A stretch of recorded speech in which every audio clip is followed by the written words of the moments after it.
Guys, I'm here with, I'll say it. Wait, Oh. It's Leavy, Yes. not Levy. Oh, did I say Leavy when I first said hi? Yes, you did. Oh my Everybody does. gosh. The rabbi who buried my grandmother called her Levy. It's all right. You're in good company. So I'm here with Jane Leavy. Oh, so good of you, That- Scott. Thank you. That was good, right? Thank you for saying it right. Yes. I'm going to call you a legendary sports writer. Oh, please do. Okay, yes, the legendary sports writer Jane Leavy. You just finished a book that took 8 years on Babe Ruth. You had to mention that, huh? Yeah. Yes, you just finished a book on Babe Ruth. I'll do that again, right? It took 8 years.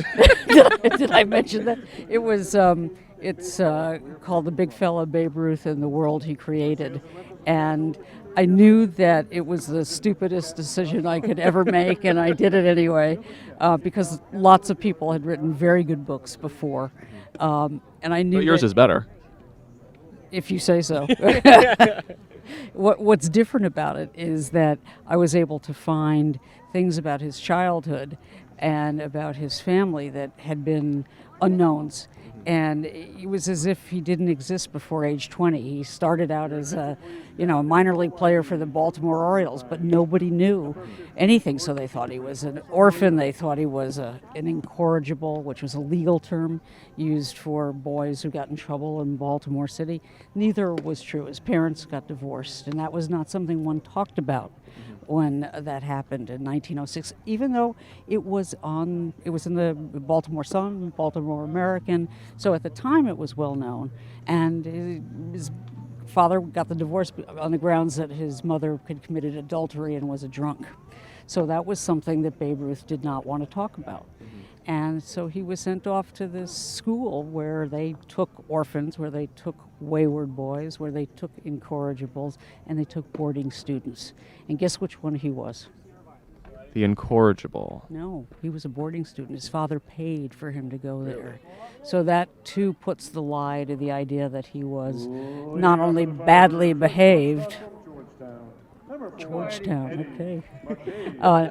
Puts the lie to the idea that he was badly behaved and a bad kid, as everybody always said about him, but also that he was impoverished, which he wasn't. And he was left alone to create a life and a self at a school run by Xaverian Brothers, a lay Catholic order, where kids slept, 90 boys slept in a room head to toe that was outfitted for 50 of them, and it was overcrowded and there was no privacy. And what he learned there, aside from how to hit the hell out of a ball, and how to throw the hell out of a ball, was how to be public, because there was no privacy.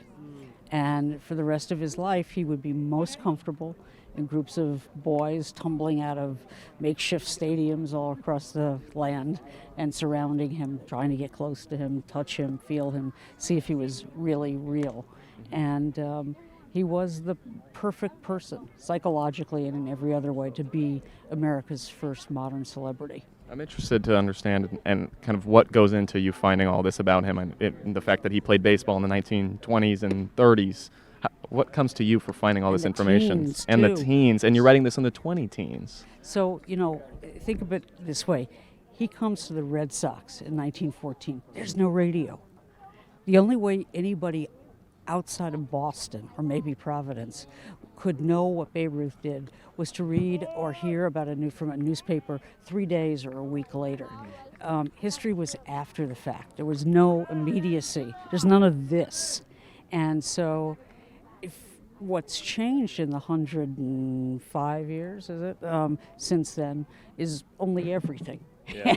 And the availability now of digitized collections of old newspapers, and also of family documents online at Maryland State Archives or the Massachusetts State Archives or Providence or Boston City. I was able to ferret out the story in documents and in old newspapers that my predecessors couldn't find, because they would have had to read every edition of the Baltimore Sun to happen on that divorce notice in the Baltimore Sun.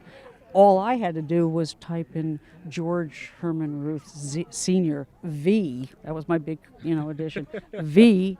Katie Ruth, and up popped a 150-page dossier of all the horrible stuff that went on in the family, in the relationship. And so when a father says of his children's mother, she was lousy and the kids were lousy. I guess she was all right when she wasn't drunk, but she was always drunk. You know that what you had here was an abandoned boy who somehow, despite everybody's feeling that he had no character, no discipline, no sense of responsibility, figured out a way to create a life and a self. And oh my God, what a self that was. Thank you so much for your time. It's really interesting to hear. Josh and Thomas will send it back to you. Really do appreciate your time.